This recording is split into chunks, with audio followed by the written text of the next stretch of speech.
Alright, how's everybody doing? This is the Comic Samurai. I want to welcome you to my next video. And tonight, we're going to be doing a new series called Good and Cheap. This is where we look at comic books that are amazing comic books to read and enjoy, and they shouldn't break the bank to find out in the wild. So let's go ahead and jump right in.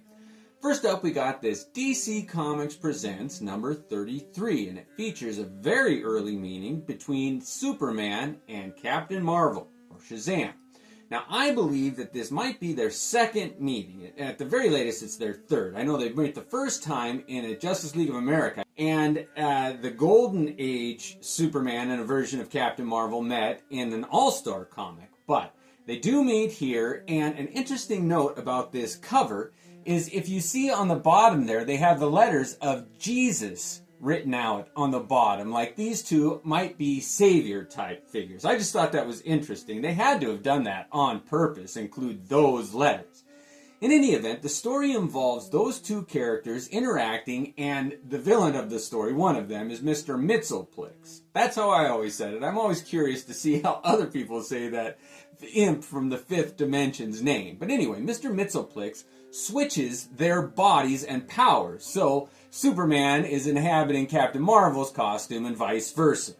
And it's funny, at one point, when he realizes that he's in Captain Marvel's uniform, he says, "And what's with my puny little cape?" And I think that's DC's kind of poking at Captain Marvel, like Superman is the better character, apparently. He's their flagship title, right? Anyway, the story goes on, and they have some good adventures, and there's one point in the story where Superman says Shazam, and he's turned into Clark Kent, and his powers are taken away, and he almost falls to his death. And I thought it was interesting that Superman can say a magic word and transform into Clark Kent. I mean, it's not exactly like Billy Batson and Captain Marvel, but in any event, it was interesting to see. But the story is a two-parter, and it's continued in issue number 34, and there's some other villains that are introduced in the storyline. And not only do you get just Captain Marvel, but you get the entire Marvel family there. And it's fun to see them interact with Superman. There's one point in the story that's funny when Superman's testing out his X-ray vision. He looks in on a girl in a towel, like getting out of the shower. And it's just interesting that they included that in this comic. But what makes this one really good is that the person who saves them, the hidden identity that they hint at on the cover there, is Captain Marvel Bunny. And that's kind of a play on Marvel's Peter Porker Spider-Ham, where they have a pig as Spider-Man. In this case, it's a rabbit that's Shazam, or has Captain Marvel's power. And I just thought that's interesting. Maybe DC will expand their universe like Marvel did and include that bunny Captain Marvel. Alright, moving on. Next up, we got Fantastic Four Volume 2, and this whole series, the first 10 issues of it, were part of the Heroes Reborn storyline that Marvel introduced, and they had Jim Lee and Rob Liefeld come back and redo some of their characters, and this is Jim Lee's iteration of the Fantastic Four. And you can find these in dollar bins, and they are well worth it. They're well written, and every page of these first couple are done by Jim Lee, and they are beautiful. This happens to be a Brett Booth image, and it's another version of issue number 1. But you can find all of these, like I said, in dollar bins, and they are well worth it.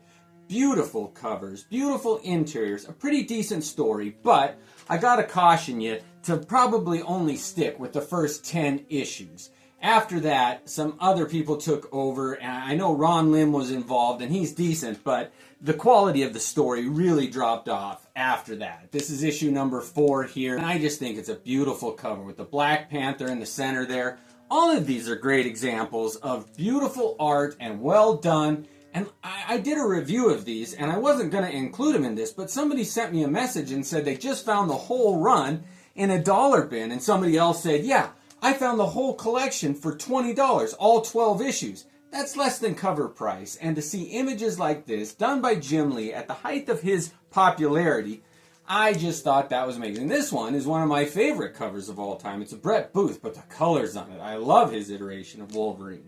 Alright, I just wanted to show the first 10. This is issue number 8 that kind of reintroduced a new version of the Inhumans. I mean, there was a lot of good stuff in this run in the first 10 issues. look at this statue that they had of Galactus. I mean, they introduced that kind of mythos, like he's a god, and they built this huge idol to him. I just love that. It's an interesting reimagination of the Fantastic Four heroes that we are all very familiar with. And this is the last one I had to show. It's one of my favorite close-ups of Ben Grimm smoking a cigarette. It's probably one of the last times you'll see that character smoke a cigar on the cover also. Next up, we got Justice League America number 40. Now, what makes this one special is that to see the cover, it doesn't look that interesting. The heroes are going to the funeral of Mr. Miracle, a character who died. But what makes this great is the interiors were done by Adam Hughes, and he is an amazing artist. And there's a lot of great things that happen in this comic book, too. It starts off with the team battling that villain Despero, and he is a very powerful villain, and he kills most of the characters. You get to see him take down Blue Beetle, Martian Manhunter, that character Fire, and he kills them. Turns out that Martian Manhunter did a trick on him that he can only do once in his lifetime. And this is the comic where Martian Manhunter uses that trick to give someone their ultimate dream. All of their fantasies are realized and they live their best life in their head there. He kind of reverts Despero into kind of like a fetus little form, and it's very interesting. But that's the first half of that comic, that once-in-a-lifetime thing Martian Manhunter does. But the second half of the comic involves that funeral for Mr. Miracle.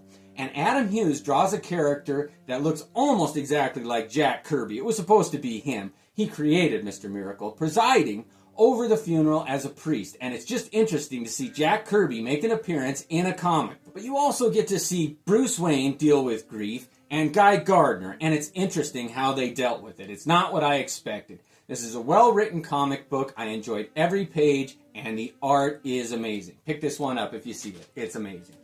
Next up, we got Batman Planetary, Night on Earth. And it was a crossover between Batman and that Planetary team. And I just thought that John Cassidy's art on this issue, all of the Planetary, was amazing. But this in particular, you get to see him draw different versions of Batman. You get to see the old campy version that Adam West played. You get to see Frank Miller Dark Knight version that's huge and brooding. And you get to see the original version with the purple gloves and he uses a gun. Remember that? So you get to see all these different versions of Batman go up against the characters of Planetary, done with art by John Cassidy, and it is amazing. You can find this one in like $2 bins, and the cover price was $5.95. It's well worth it. It's a fun romp. It's an easy, quick read, and it is amazing. It's the first time the Authority met Batman, too, so it is a first. I dig this comic book. Next up, we got Punisher, the Marvel Knights run, number 16. And this was an early meeting between Wolverine and the Punisher. Written by Garth Ennis, with interior art done by Derek Robertson. Now, they were the duo that did the early Boys comic books. And their work on the Punisher is exceptional. I just love it. A great fight between Wolverine and the Punisher, and it starts off with the Punisher blowing Wolverine's face off with a shotgun. So the rest of the fight is just Wolverine's skull showing, and he's got a lisp the whole time because his lips have been blown off. And there's a part in this where Wolverine cuts the fingers off of some thug, and you just don't see that graphic of an image very often. Wolverine and Punisher do fight in this, and it is a dirty fight. That Punisher has to fight dirty with Wolverine. At one point, he hits him in the nuts with a baseball bat, and this is a two-part series, and it continues in this Punisher number 17. And in this one, Punisher pulls out all the stops. He actually shoots with an assault rifle Wolverine again, right in the midsection, and he makes jokes about it growing back. And then at the end of this, the Punisher takes a steamroller to Wolverine, and it shows it roll over him panel by panel. It is gruesome and hilarious. This sums up for me good writing by Garth Ennis at his peak, and I just love that two-part battle between Wolverine and the Punisher. Next up, we got Silver Surfer, number 38. And this was written by Jim Starlin with art done by Ron Lim. And do you guys have a favorite Silver Surfer artist? Because I do, and it's Ron Lim. And it's because of these comics right in this time, but this one is the perfect example of Ron Lim at his best. The way he drew Silver Surfer and Thanos, and they really do have a battle in this one. You get to see Thanos confront Nebula, his granddaughter or whatever in the comics. I think it's his granddaughter. And he reclaims his ship from her and he sets her on fire. So in subsequent comic books, she's like this burnt, mangled, fleshy mess. And this is the comic that Thanos does that to her in. Silver Surfer and Thanos do battle, and it appears in the end that Thanos dies. And Silver Surfer, you get to see how he deals with killing Thanos. It really didn't turn out that way as a substitute for Thanos that died. But it is a gruesome, drag-out, morbid fight. And this is a great comic book. I mean, you can find this one for $3 or $4, and it's well worth it. Next up is Teen Titans number 17. Now, this was a 3-part story where futuristic versions of the Teen Titans meet their current versions as children. Now, this cover features the adult version of them, and Robin has become Batman. Now, this is the Tim Drake version of Robin becoming Batman, and it's interesting. We've seen Dick Grayson take over the cowl a couple times in his version of Batman, but I had never seen Tim Drake's version of Batman before, and it is dark. His version uses a gun in this storyline, and at the very beginning, he's hunting down Joker's daughter, and he catches her, and he executes her with a gun, a handgun. It turns out to be the same gun that killed Bruce Wayne's parents, but he uses that weapon to kill Joker's daughter. He shoots her in the face. It doesn't show it. It happens off panel, but it shows the blood, and it's interesting where he kills her. The blood splatters on a portrait of Bruce Wayne, and there's a symbol for it. It's like the death of Bruce's dream. He decided not to use guns. In any event, this story does continue in issue number 18. You find out that it's only 10 years in the future that these heroes become those darker versions of themselves. And you find out who's died, what happened to a lot of the characters, and you get to see Deathstroke. They've captured him and they're torturing him for information, and they have burned his arm off at one point. Now, this issue number 19 is where the storyline wraps up, and you find out that Cyborg had a different team of Titans that are kind of competing against Robin, or Tim Drake's Batman version of them. Anyway, you find out that there's a relationship between Deathstroke's daughter and Kid Flash, and that is all resolved in this comic book too. You also find out that Tim Drake killed the Penguin, Scarecrow, and Hush. And you get to see that Captain Marvel, the new version, is actually Freddie Freeman, no longer Billy Batson. That Captain Marvel Jr. has graduated and becomes Shazam, or Captain Marvel. And there's a great splash page of a battle of the two teams, and it is so fun to look at. I've never heard anybody talk about this storyline. You can find all of these in dollar bins, and it is well worth it. Next up, we've got Wanted, that story by Mark Millar. And if you haven't read this one, and you've only seen the movie, you don't really have an idea what this comic's about. It is very, very different than the movie, and I gotta say, I enjoyed this comic series so much. If you want the epitome of Mark Millar's writing and how gruesome and gory and sexy and dark and twisted and rated R it can be, there is no better storyline than this Wanted. Now, I think that the covers are a bit of a demerit for the storyline, and that's the reason it wasn't more popular. They cut off so much of it just using text that you don't really get an idea of the interiors and what they look like. But I gotta say, do not sleep on this storyline. It was so much fun to read. It's way different than Angelina Jolie's version of the Cat. And this art, done by J.G. Jones, is amazing. I just cannot say enough good things about this Wanted storyline. It's a 6-issue limited series, like I said, and you should be able to find the whole thing for less than $15, if that. And the twist at the end, I had no idea. It is one of the best twists I've ever seen in a comic book storyline. And I can't praise this enough. Every panel was fun. The characters are well written. But I gotta say, this is not for kids. It is gruesome and gory, and it deals with some adult issues. What a great series. Next up, we got What If Volume 2, Number 6. And I had talked about Ron Lim on the Silver Surfer earlier. But this is some early work by him when he gave 100%. Ron Lim's art on this storyline of What If the X-Men Lost Inferno is so underrated.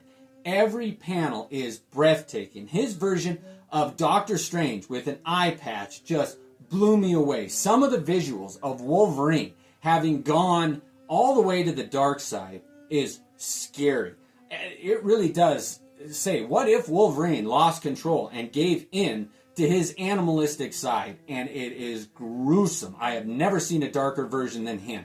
It's a great story, and what does it for me is it reminds me of Days of Future Past, where you get to see a what-if story about characters dying. You get to see She-Hulk, Captain America, Thor, all meet their end in this comic book. They do die. It is a dark story, and Wolverine's at the center of most of it. It's amazing. And if you don't know much about Inferno, you don't have to. It explains a lot of things, and it's a compelling story without knowing the whole story of Inferno. Trust me on this one. You get to see Wolverine kill Kitty Pryde, and it breaks him. And it leads to his death, too. You get to see Wolverine die in this series, too. Everybody dies. It is brilliant. But the kicker on this one is on the last page, they give a preview of the next issue, What If number 7, and it is one of my favorite covers of all time. It's a Liefeld image of Wolverine as an agent of S.H.I.E.L.D., but they published a version of it inked by someone else, not Williams. I think it was Gordon who did the version in this comic book. And I'll put an image up of those two covers, and it is so fascinating. I love when they do little things like that they don't talk about in reviews of comic books, but don't sleep on this one. It's amazing. You won't be sorry you picked this one up. It's What If number 6 with art by Ron Lim. Next up, we got Wonder Woman Annual number 1, and this featured so much talent. It's a good comic because of the creators involved.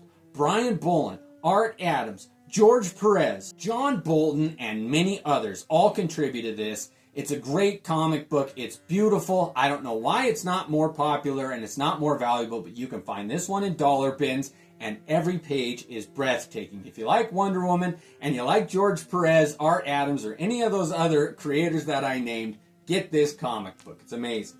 All right, next up we got X-Force number 1. Now this was volume 2, I think, of X-Force, but this introduced a new team led by Wolverine, and it was the Dark Ops team, meaning they were going to do things that the regular X-Men couldn't do. They were going to cross lines, they were going to kill. It was going to be a gory story, and it is. I love that they included James Proudstar too, John's brother. John died. He was one of the first X-Men to die with Wolverine, and so to see Wolverine interact with James and know his older brother, and to have been there when his brother died, I wanted to see how they would interact, and it's so interesting. I love that they included Rain, too, that werewolf character from the New Mutants. She's one of my favorites. She does get captured in this, as it's just kind of a damsel in distress, but what a compelling story. This one shouldn't be too hard to find, and jump on it before. I think this would be a great idea for a movie. This team, it would be amazing. All right, I always save the best for last. Next up is X-Men Annual 10. This one has art on the cover and throughout done by Art Adams. Now this cover here is an homage to Giant Size X-Men number 1, and I didn't know that. I wish they would have colored it different so people would know that, but it might be a lot more popular if they did that, so maybe it's a good thing they didn't. But this comic book, I gotta say, is one of the funnest, most adventurous, best drawn and written comic books I have ever read, written by Chris Claremont. But some of the highlights include the introduction of Longshot to the team. He's transported into the X-Men mansion, and they have to deal with him arriving. They don't know who he is or what his powers are, but they mention that he's got 2 hearts, and he only has 3 fingers and a thumb on each hand, and you forget that he is an alien from Mojo World. This is also the comic that introduces the X-Babies. The team is de-aged, and you get to see them as children. And Kitty Pryde is the youngest, and she's de-aged so much that she's in diapers. And it turns out she has an accident in her pants twice when they're going on their adventure or whatever. But the comedy in this, the adventure, the swashbuckling, it captures that flavor of X-Men in the 80s that was so much fun with Chris Claremont.